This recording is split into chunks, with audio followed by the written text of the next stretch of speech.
Hi guys, welcome back to another video on Dhurandhar automotive. और आज की इस वीडियो में कोई खास एक नई गाड़ी हम आपको नहीं दिखाने वाले हैं, पर एक गाड़ी का जो मैकेनिज्म होता है, कैसे एक गाड़ी काम करती है, वो हम आपको समझाने वाले हैं। क्योंकि आज हमारे साथ है जिमनी ऑटोमेटिक।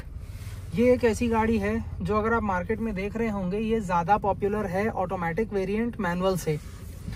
और ऑटोमेटिक गाड़ियों में भी इसमें एक अच्छा सा आपको 4 स्पीड ऑटोमेटिक ट्रांसमिशन मिल जाता है टॉर्क कन्वर्टर के साथ। अगर आपने पहले कभी ऑटोमेटिक गाड़ी नहीं चलाई है और सिर्फ इस वजह से आपके मन में एक डाउट है कि शायद मुझे मैनुअल लेनी चाहिए, आज इस वीडियो में मैं आपको एक ऑटोमेटिक गाड़ी चलाना सिखाने वाला हूँ। और देखिए, सबसे पहले इस गाड़ी को अगर मैं आपको बिल्कुल बेसिक से स्टार्ट करूं, इस गाड़ी में आपको पुश बटन स्टार्ट मिल जाता है। चाबी इसकी आपको इस टाइप की मिलती है, विच इज एब्सोल्युटली लाइक इसको आपको किधर डालने की जरूरत नहीं है। You can keep it in your pocket और एनीवेयर। ब्रेक पे आपको पैर डालना पड़ता है। जैसे यही अगर स्टार्ट स्टॉप स्विच वाली गाड़ी मैनुअल होती है, उसमें क्लच दबा के गाड़ी स्टार्ट होती है, क्लच दबा के आप बटन दबाते हो। इसमें आप ब्रेक दबा के बटन दबाते हो। स्टार्ट स्टॉप बटन जो होता है, डायल्स पे आप नजर रखिएगा। जैसे मैं करता हूँ, गाड़ी स्टार्ट हो जाती है और फिर ब्रेक का जो एक हाइड्रोलिक्स होते हैं वो एक्टिवेट हो जाते हैं, तो ब्रेक थोड़ा अंदर दबता है। और यहाँ पे भी टैकोमीटर पे 1 का आपको मिल जाता है। 900 आरपीएम जो आइडलिंग स्पीड होता है, उस पे इंजन आ जाता है। यहाँ पे भी ये पूरे लाइट्स वगैरह जल जाते हैं, आपको पता चल जाता है कि गाड़ी आपकी ऑन हो चुकी है। हल्का सा आप रेस दे के भी कंफर्म कर सकते हो, क्योंकि कोई कोई गाड़ियां काफी साइलेंट होती हैं जो पेट्रोल कार्स होती हैं। यहाँ पे अगर मैं आपको इस गियर बॉक्स को दिखाऊं, तो आप सबसे पहले देख सकते हैं यहाँ पे लिखा है PRND। So this is P is for park, R is for reverse, N is for neutral, D is for drive. Jimny में खास तरीके का गियर बॉक्स मिलता है, इसलिए इसमें आपको 2 और L भी मिलता है। सब मैं आपको डिटेल में बताता हूँ। देखिए, न्यूट्रल अपना न्यूट्रल हो जाता है, जिसमें अगर मैं आपको न्यूट्रल में करूंगा गाड़ी को, तो आपकी गाड़ी न्यूट्रल रहती है। यहाँ पे डायल पे आपको इंडिकेशन मिलता रहता है न्यूट्रल का। और चारों चक्के आपके फ्री हैं। इसमें अगर आपको गाड़ी को एक जगह पे रखना है तो हैंड ब्रेक खींचना पड़ेगा। हैंड ब्रेक अगर आप खींचोगे तभी आपकी गाड़ी एक जगह पे रहेगी, नहीं तो वो रोल करने लगेगी। व्हील्स इसमें फ्री रहते हैं। और जब आप इसको P पे कर देते हो, तो P में आपकी गाड़ी न्यूट्रल वाले ही सिचुएशन में रहती है, बट व्हील सारे आपके लॉक हो जाते हैं। सो this is what P is for parking. और जनरली जैसे कोई कोई गाड़ियां जो होती हैं जिनमें कि आप चाबी खींचते हो, वो चाबी आप खींच ही नहीं सकते हो जब तक कि आप P में ना डाल दो। इसमें भी अगर मैं N पे गाड़ी छोड़ दूंगा तो गाड़ी एक बीपिंग साउंड देती रहती है। अब यहाँ पर गाड़ी के गियर बॉक्स की मैं आपको 2-3 बटन्स दिखा देता हूँ। सबसे पहले यहाँ पे आपको एक ये बटन नजर आ रहा होगा। ये जो बटन होता है, इस बटन को ही टच करके हम अपना गियर ऑपरेट कर सकते हैं। फॉर एग्जाम्पल, अगर मैं ऐसे करने की कोशिश करूंगा ये नहीं होगा, बट जब मैं इस बटन को दबाऊंगा तब ये फ्री हो जाता है। सो ये बटन आपका इसको एंगेज करने के लिए जरूरी होता है। ये एक सेफ्टी मैकेनिज्म होता है। बाकी यहाँ पे अगर आप देखेंगे तो शिफ्ट लॉक दिया हुआ है। अब आप बोलोगे कि यार ये शिफ्ट लॉक क्यों दिया हुआ है, ये क्या बटन होता है, ये तो समझ में आता है, ये क्या होता है। ये बहुत लोगों को इसका पर्पस नहीं मालूम होता है। दिस इज बेसिकली आपकी गाड़ी की बैटरी डाउन हो गई या उस टाइप का कुछ भी हो गया, तो आप अपनी गाड़ी P से कैसे हटाओगे, टो करने के लिए या किसी भी काम से। इसको आप दबाओगे और फिर बिना ब्रेक दबाए भी आपकी गाड़ी शिफ्ट हो जाएगी। जनरली क्या होता है कि अगर मैं ब्रेक नहीं दबाऊंगा ना, तो ये मेरा नहीं होगा, ये मेरा इसके आगे नहीं जाएगा। बट जैसे मैं शिफ्ट लॉक दबाऊंगा, आप देख सकते हो मेरा पैर पूरा ऊपर है, मेरा पैर अभी ब्रेक पे नहीं है, फिर भी शिफ्ट लॉक दबाने से ये मेरा पूरा दबने लगेगा। सो this is like the beauty of shift lock button.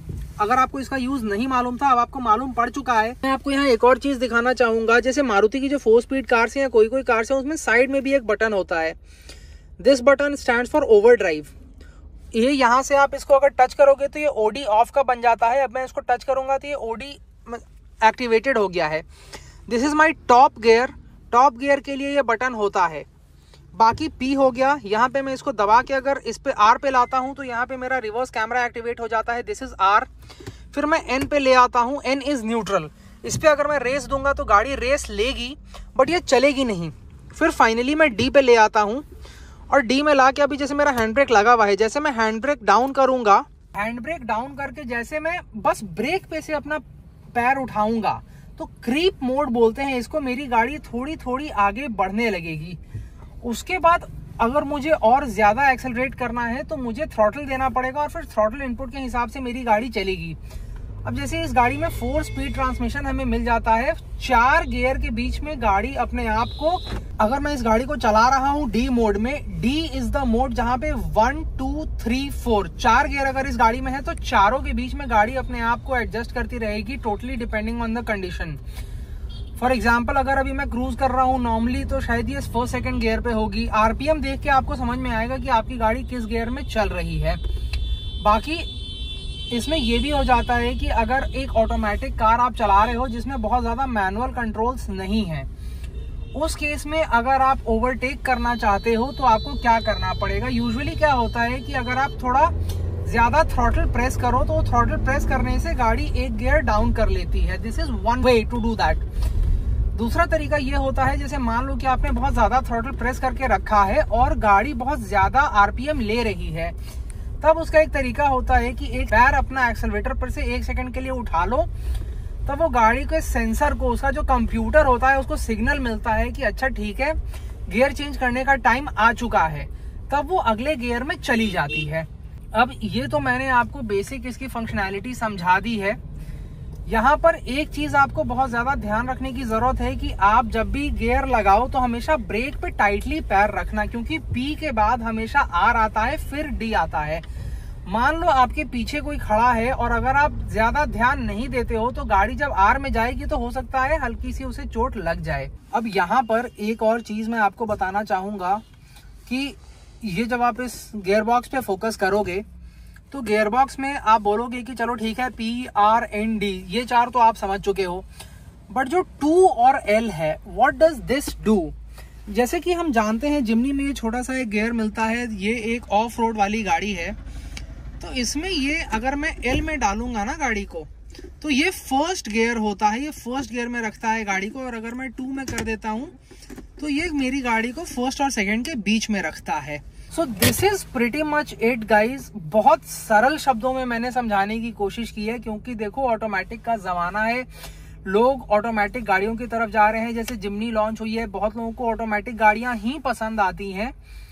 उस सिनेरियो में ये सब चीजें आपको जाननी बहुत जरूरी है कि बहुत आसान है। देखो बहुत लोगों को नॉलेज नहीं होती है, इसलिए उनको लगता है, वो कंफर्टेबल होते हैं मैनुअल के साथ तो मैनुअल लेते हैं। सस्ती जरूर पड़ती है मैनुअल, बट अगर आप एक बम्पर टू बम्पर ट्रैफिक वाले शहर में हो तो शायद आपके लिए ऑटोमेटिक ज्यादा कन्वीनियंट रहे। नॉलेज रहने से आप अपने लिए डिसाइड कर सकते हो, कम से कम आपको नॉलेज रहेगी दोनों की। उम्मीद है ये वीडियो आपको पसंद भी आया हो, इससे आपकी कोई मदद भी हुई हो, और अगर आपको अच्छा लगा तो सब्सक्राइब जरूर कीजिएगा। Thank you.